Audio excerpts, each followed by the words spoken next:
Hello, Algebra 2 folks, and welcome to Factoring Polynomials.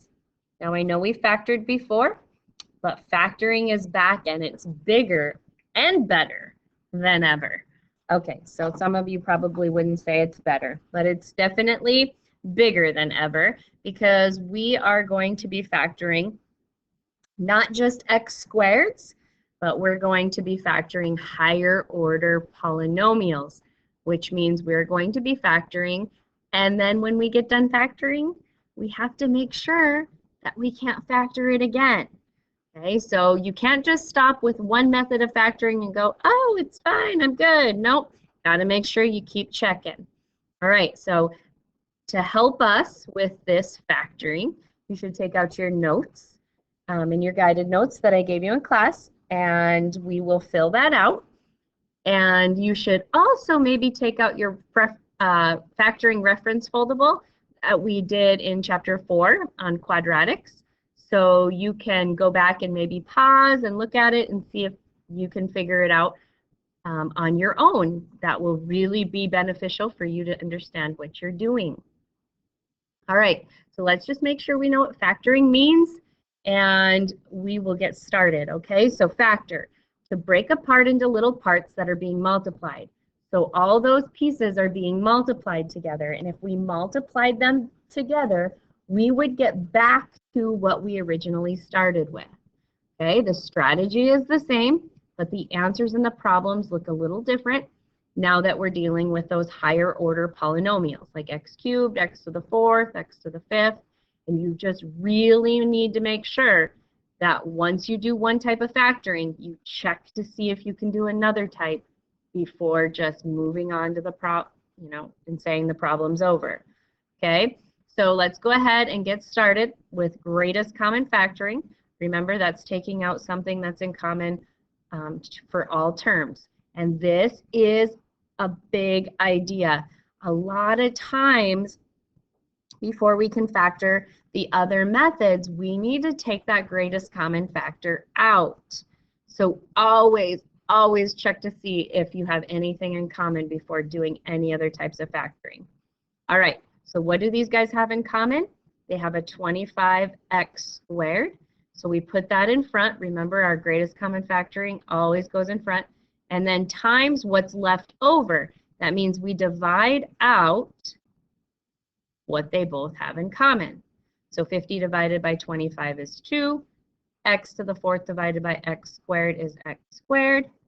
25 divided by 25 is 1. Make that a negative. And the x squareds cancel. So this is the greatest common factor, 25x squared.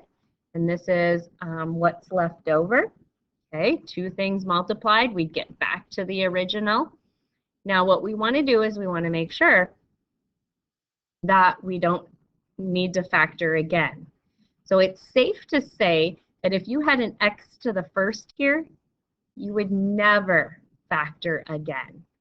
But anytime you have an extra x squared or an x to the third left over, you always want to make sure that you check this to see if it can be factored again. Okay? If it's greater than x to the first. I'm going to say if it's bigger than x to the first power. Okay, so this is an x squared, so we want to make sure we can't factor this again. So this is where you got to bring in all that knowledge that you have from quadratics. So we already took out a greatest common factor, so we can't do that again unless we accidentally didn't take the biggest greatest common factor out. There's not 3 terms, so it's not trinomial factoring. It's not grouping because it's not 4 terms. It's not the difference of 2 squares because 2 is not a perfect square. So it would be safe to say that this is the answer to this problem. Okay, so let's try another one. You're going to see that I'm going to keep going here eventually. Okay, group factoring. Very first thing you should say is, do they have anything in common? I don't think they have anything in common. So we group the first 2, group the second 2, What does 30x cubed and 18x squared have in common? I would say a 6x squared. What's left over when I divide out a 6x squared out of each? I would get 5x minus 3. Now remember, I want 5x minus 3 here. So what do I have to divide both of these by so I can get a positive 5x minus 3? I got to divide out a negative 5. So once I divide out a negative 5, I will get a 5x minus 3. What's left? 6x squared minus 5 times 5x. Oh, I don't like it when it does that. I'm sorry.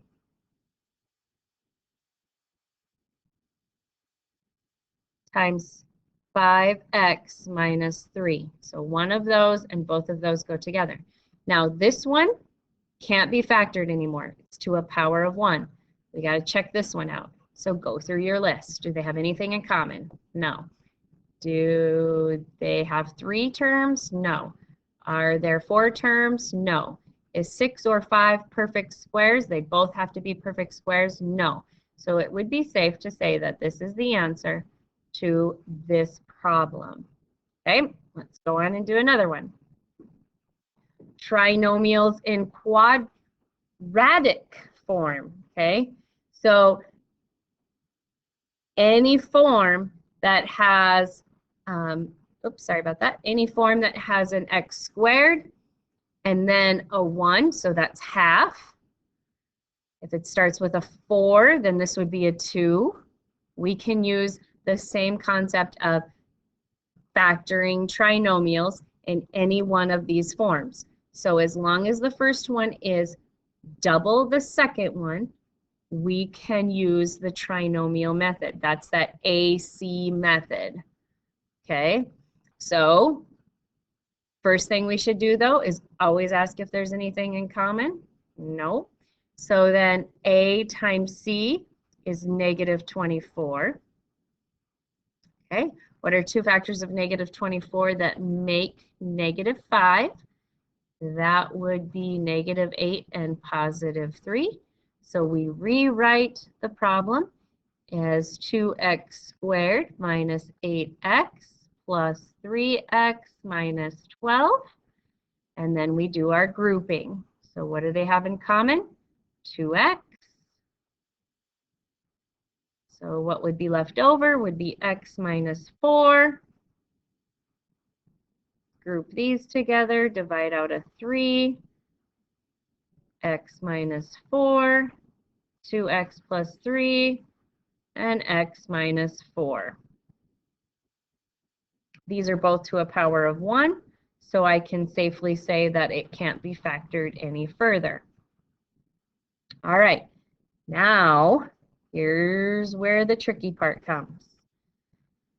What if the problem looks like this? Okay, so we are now doing bigger and better factoring. All right, so how would I factor this one? First thing I would do is find out if they have anything in common. Do they all have something in common? They all have a 4x squared in common. So I'm going to take out a 4x squared. So I'm going to take out that 4x squared. What's left over? 1x to the 4th minus 5x squared plus 6. Because 24 divided by 4 is 6, and the x squareds cancel. All right, now this is all by itself out here, so not factorable. This is to a power of 4, which is way bigger than a 1. So, guess what? We have to factor that again. And because it's in this form, the first one is to the 4th power, the second term is to the 2nd power.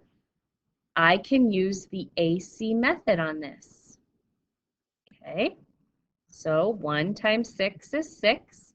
Two factors of 6 that make -5 would be -2 and -3, because remember I want a positive 6, so they both have to be negative. Two negatives make a positive.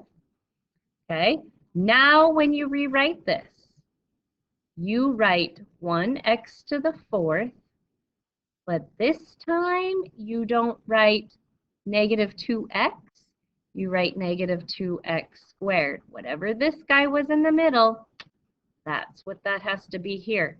And then -3x squared, because if you were to add these together, -2x squared minus 3x squared, you would get -5x squared. But if you left the squareds off, you wouldn't get an x squared. All right? So just a tiny bit different than what we have done in the past. So be careful with that. But same concept. So now we can group these two. What do they have in common? They have an x squared in common. I'm going to take out an x squared. What's left over? X squared minus 2. Okay. What do these guys have in common? There's a negative there, I'm sorry. A -3. I take out a -3 and I get x squared minus 2. And now these two can come together as x squared minus 2 and x squared minus 3. Now make sure that these are not factorable. Well, 2 and 3 are not perfect squares, so these are not factorable any further. And then you can't forget to bring down what you had originally taken out to begin with, all right, which was that 4x squared. This is factored completely. So notice we did, we did greatest common factoring first, and then the AC method second. Okay, so there was two types of factoring happening within this problem. Okay, that is a true polynomial factoring. Okay, let's try one more. Perfect squares. All right, remember how to factor perfect squares? Well, this one's a little bit more complicated because it's an x to the 4th, but a 4 is a perfect square. So the idea is the same. Remember when we had 16x squared minus 81? We would have said, what times what gives me 16? That's 4. And 4, what times x squared gives me, or what times x? X times x gives me x squared, sorry. For some reason I couldn't spit that out. And what times what gives me 81? That was -9 and +9. So that's when we had an x squared. We don't have a squared anymore. We have a 4th. So same idea though. What times what gives me 16? 4 and 4. What times what gives me x to the 4th? Well, this time it's x squared and x squared. And then what times what gives me 81? That's 9 and 9. One of them is negative, one of them is positive. Oh, but hold on. Hopefully some of you are seeing this. I can do the difference of two squares again. Not here, because it has to be a negative sign for us to do this, and this is a positive sign. This is not factorable any further.